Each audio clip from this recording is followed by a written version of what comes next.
Hi Libra, it's Kendrick from Providence Tarot. I'm coming to you with your October 2019 monthly reading.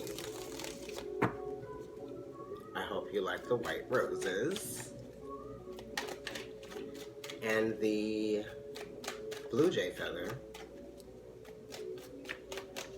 Burned some sage, some Palo Santo, had some incense on earlier. I don't need too much smoke right now. Midnight Trust in the background. So I'm going to try to make this like 20 minutes, hopefully, give or take. And maybe you'll get a second reading, being that it's your birthday, our birthday season. Turn up, no matter what.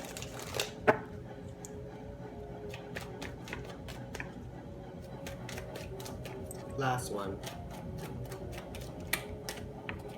This one came on for me earlier, and here it is again. And the Fool!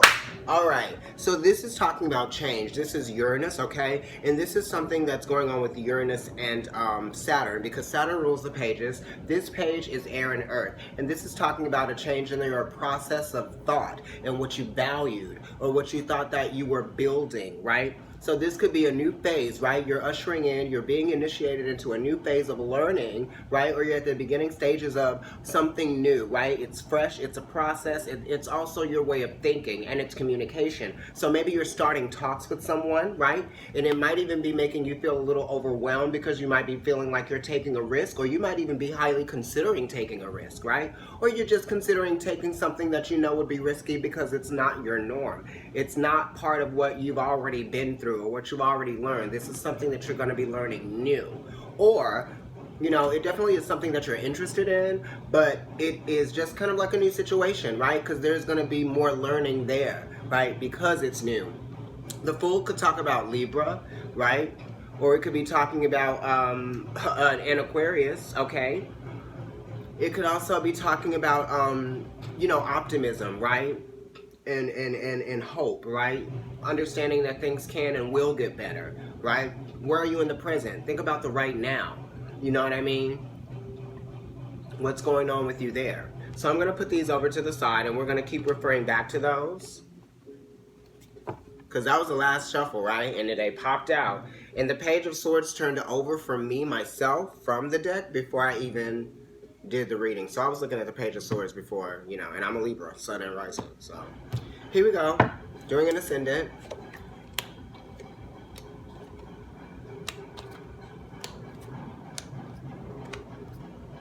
Aries, you'll be next. If there's any cross watchers out there, hi. This could pertain to you or the other person or the other entity, meaning energy, as in work, okay? Children, whatever you got. All right. Okay, Libra. So you're starting to, you're either not feeling good about your money, you're feeling insecure in terms of like what you have or what you own, right? Authentically, right?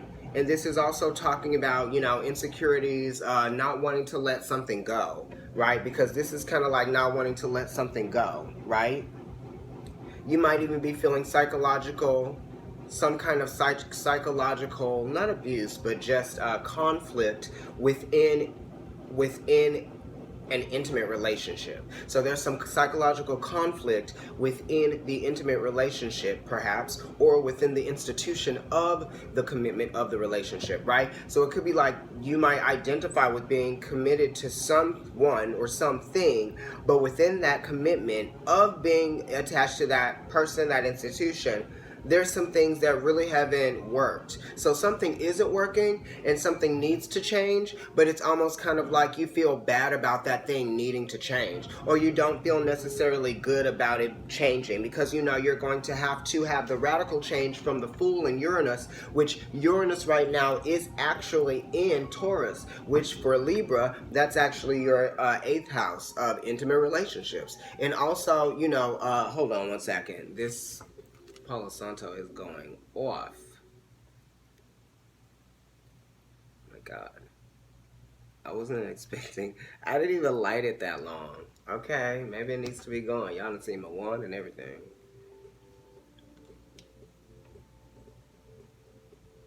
Okay. So yeah, you know, the radical change, and this is talking about, you know, new ideas and stepping into this new reality, right? Because the pages are new realities, okay, that we are faced with, all right? And you also could be speaking your mind without, without shame or without, backtracking or backpedaling, because the Page of Swords doesn't necessarily backpedal with what he's saying. And the Fool doesn't really have anything to lose, right? So the Fool is saying that you don't have anything to lose if you step out of this institution or this commitment that you feel like isn't working for you. Or if you feel like there's some sort of abuse in something or somewhere. You can always find a new job, right? Or you can always find a new home, right? If some of you are looking for a new job, if some of you are looking for a new home, or if some of you are looking to feel more secure within your own self, your body. Maybe some of you might have even been physically abused. You know what I mean? Hey. Okay, so let me go ahead and flip over the card in the center. This is the Eight of Wands. This is opportunity. This is news coming in quickly, right? It's an 8, so it's related to Mercury, and it's on the Tree of Life in the position 8, right? So it really is talking about how you attach your level of thought process to these opportunities that come in, or how you attach your thoughts, right? Your ideas, okay? How are you being inspired by this news, by these things coming in, presenting themselves as opportunities for you to seize, right? Because it's actually Sagittarius. It's Mercury in Sagittarius. And you would think because Mercury is in the sign, the sign of its detriment, it's not, it's almost like, this isn't a bad card, It really is saying that you will transform from making these changes occur, or because of the possibility of these changes becoming a reality for you, right? Or these opportunities becoming like new realities for you. It's going to make you feel more powerful. You know what I mean? So you need a change, right? Mercury and Sagittarius are both planets and sign. A planet and sign that really loves change. They love to just kind of like go on to something new, right? Okay, so let me go ahead and flip over what the immediate influence is. Okay, it's work, right? This is Virgo energy. It is Sun in Virgo, right? So this is talking about, when the Sun was in Virgo, it was in your 12th house. And the 12th house is talking about undoing. And the 12th house is also talking about, how we allow ourselves to become victims of our experience and what position you hold in that aspect, of your experience. Like, what position do you hold with where your blockages are, right? What's your position with your blockages? What's your position with your weaknesses? Do you understand what your weaknesses are? That type of thing. And it is talking about power and weakness because it's an 8. So it's also related to this 8 of Wands. So it's saying, there's power within knowing where your purpose is, right? And your purpose might change at any given moment, right? So the consideration of what is coming towards you, because there's stuff coming towards you for sure, and it's going to bring you some money and some finances, right? So this is Taurus. This is very early stages of earthly matters, and then you move on to the next stage, which is Virgo, right here, which is this card, okay? But your 8th house is Taurus, okay? Right? I don't know why I'm moving these cards around like this. I feel kind of strange, but it's because I'm getting over a cold. Turn up, though. Keep going. I rested, but I probably needed lots more. Giving to others all the time. The Sun position, Ace of Pentacles, there we go. So we have new opportunities for seeds to be planted, right? For there to be fertility. This is like fertile grounds for something to sort of like start to change. So this is the start of something new, okay? And that's what we're focusing on. You probably need a new process, or you probably are looking for something that is going to reshape who you are, right? The Ace of Pentacles are also talking about, an opportunity for abundance, like I said before. But you just have to be able to acknowledge what this can do for you, okay? What can this Ace of Pentacles do for you? Because it's in the Sun position, and the Sun talks about what I can do, right? And in the Moon position here, okay, so this is saying that you might have to leave something, another 8, power and weakness, obsession, resentment. You don't want to have to be stuck in a situation where you're resenting yourself, not taking advantage of opportunities that might be coming towards you, because you're willing to stay with something that may not be getting better or worse, okay? So you've evolved into the feeling of knowing that you might have to give something up to move on to something better, Okay? Right? And for those of you who are later Libras, you know, the sun is going to be in your 12th house, and that's kind of like your intuition. That's Pisces rules the 12th house, you know what I mean? Some of you guys might be dealing with Pisces, you might be dealing with Virgo, you might be dealing with Sag. Okay? Or Taurus. People. All right, so let's go ahead and, we can still look at this Eight of Cups. The Eight of Cups is talking about loss, right? It's talking about learning your lessons, right? Karmic lessons that are learned through loss. So what do you feel like you might be losing, or what do you feel like you might be sacrificing, or what might be being sacrificed, okay, or given up in order to kind of like show compassion to something, right? Or show emotional consideration towards something that is a shared resource, right? And it's saying that maybe this shared resource isn't really working anymore, being shared. Okay? And it is an 8, so it's talking about ups and downs, right? Changes and fluctuations, right? Because you can stay in something and never know the outcome until you do. Right? You should decide the outcome. You decide the outcome. All right, let's look at your past position. In your past position, you have the Star card, or in the past, recent past, right? And the energy is fluid here, especially when there's a major arcana card like that. It's the Star. So this is Aquarius, and Aquarius is ruled by Uranus, right? And it's also ruled by Saturn. So, you know, you know, this reading, for some people, if you watch it later, when Saturn is in Aquarius, like later this year, maybe like, I don't even know if it's going to be like January or February, but I think it's supposed to actually go there like in 2021. So you're going to see that things that you wished for or things that you prayed for will start to actually really show themselves, right? At that time, later, right? Maybe like a year from now or a year and a half from now. But moving towards that, things are improving, right? Because the Ace of Pentacles gives the opportunity for improvement, right? You may not see the opportunity yet, but you know that it's possible for things to improve, okay?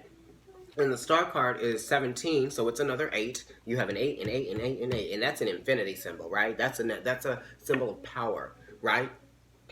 I'm a Libra born on October 1st, so my playing card is the 8 of Diamonds, which is in the Sun position. So for me, this reading is like screaming, okay? We have 2 major arcana cards right now, and they're all talking about Aquarian energy, right? Understanding where you fit in, right? What environment you feel comfortable in, right? And it's also talking about, you know, sometimes when you start to feel like there needs to be something to change, then you have to allow those things to happen, right? You have to cleanse your spirit of the old energy, right? So you might just still be trying to cleanse your spirit of this old energy, you know what I mean? And you were really thinking about it, right? Because the Star card knows a lot.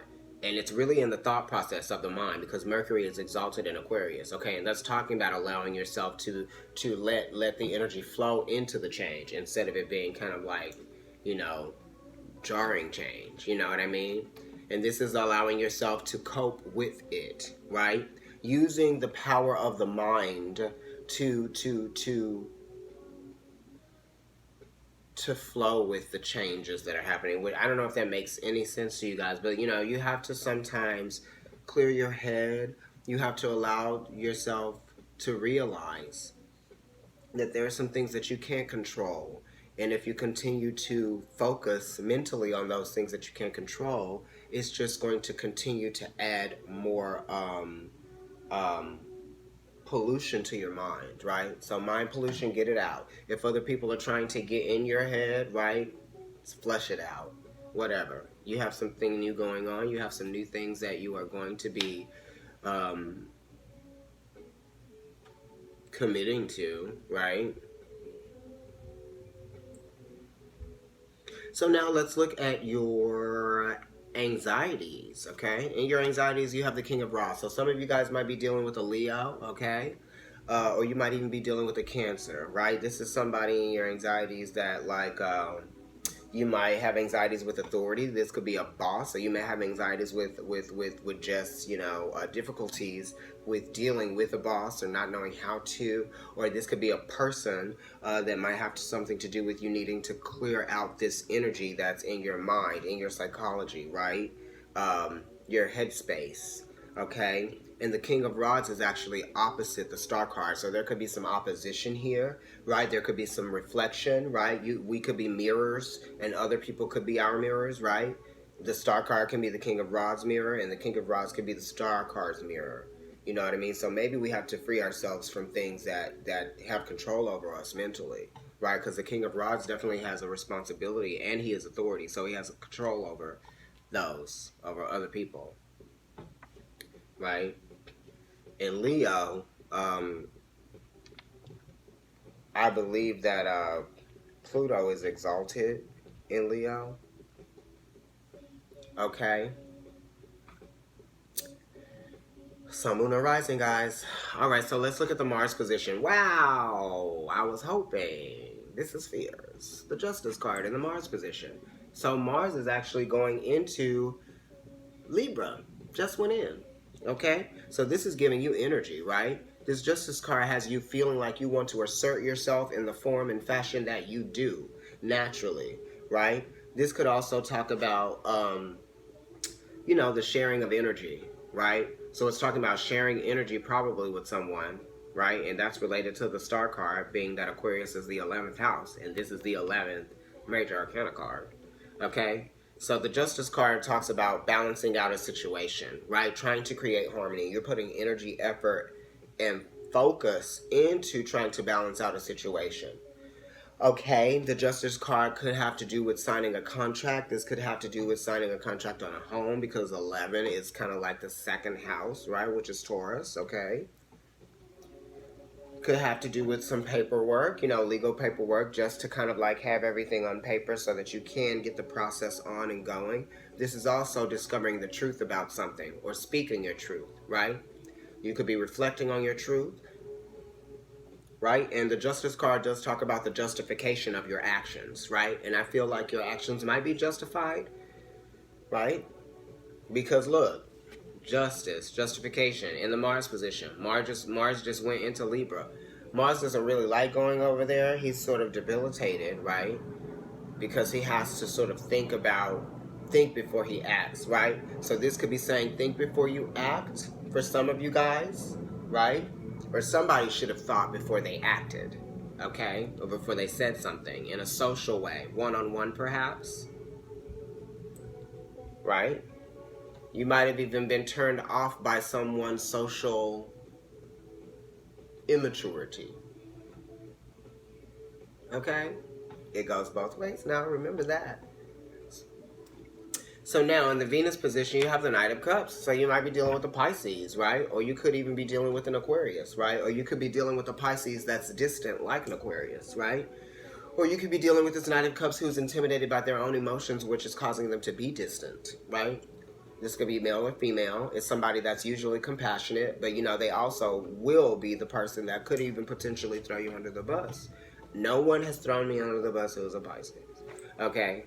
But I'm just saying that, you know, if the dragon's coming and there's a Pisces there, and then there's a Leo that might be climbing up the wall that's struggling, or the Pisces is on the wall and it's almost clear to safety, it might let the Leo get eaten, because it's like, well, I know I need to get going before I'm the one, right? So it's sacrifice too. So it's self-sacrifice, but sometimes it's, you know, sacrificing others inadvertently, right? Because it's confusing. It's Neptune. You don't really get the clarity until it's shown to you, right? Or until you come out of that confusion or that fog, right? So you need to come out of the confusion and the fog about somebody, right? Who you might be in a relationship with, right? That is a Knight of Cups individual, okay? And this is just talking about responsibilities and being intimidated by those responsibilities, someone. Now let me look at the other cards that you have here. We have the High Priestess. Haha, Pisces energy, security, emotional security, right? So we're talking about clearing your head. We're talking about not staying fixed on the things that haven't worked, right?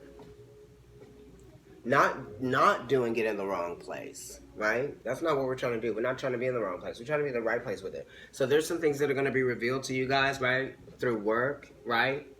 Right? Pleasant surprises, because this is Jupiter, okay? But it's also Neptune, right? So it's saying that you might be a little confused as to where this luck is going to come from, right? But it's there. It's interesting. You got the number 11 Justice card, and you got the number 11, or you got the number 2 High Priestess. And, you know, those both are related to Aquarius, because, you know, the High Priestess is the sign that comes right after Aquarius. You know what I mean? And Libra trines Aquarius, right? And then you have the Justice card and the High Priestess, which are both related to Libra. You know, this is wisdom, right? Gaining wisdom through relationships and understanding, you know, through feeling. You know, you may have even reacted or responded to a water sign individual, right?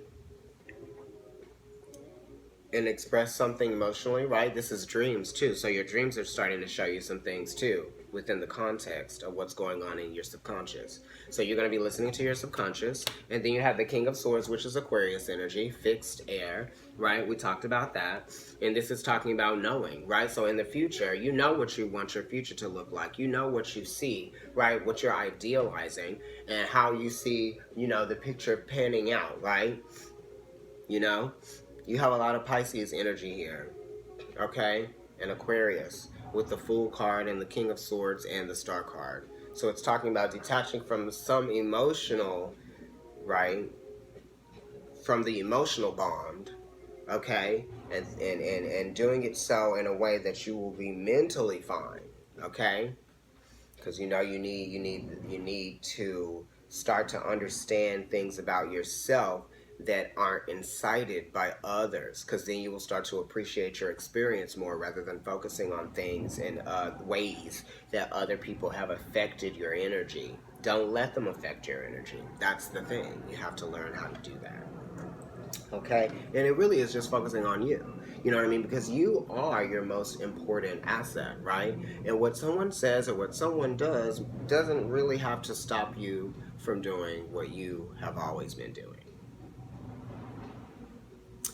Okay, Judgment, Pluto, transformation. That rules the 8th house, right? So does Mars. This is another 2 because it's 20. 2 and 0 put together makes a 2. This is freeing yourself from a situation that you felt like might have been holding you back spiritually, right? And the Judgment card is also talking about atonement. So forgiving something or letting go of something that you couldn't control.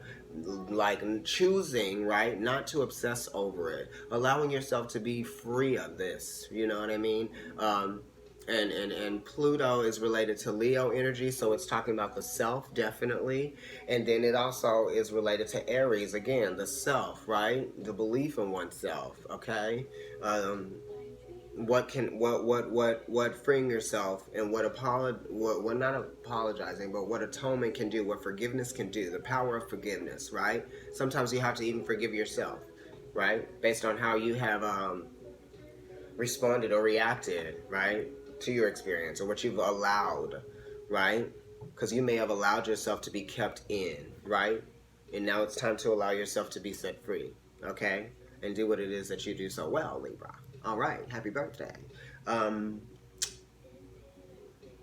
Providence Tarot on Instagram, NYC Kendrick NYC, the Tongue Pop.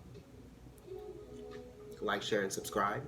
And I will be reading this Sunday at Shanti Bookshop and Crystal Gallery, which is located at 230 East 14th Street between 2nd and 3rd Avenues, okay? Readings are $35 for 20 minutes, okay? And we can get a lot done in 20 minutes. This was a 25-minute reading, and I did a full spread, okay? I love you guys. Libra gang, okay? Enjoy.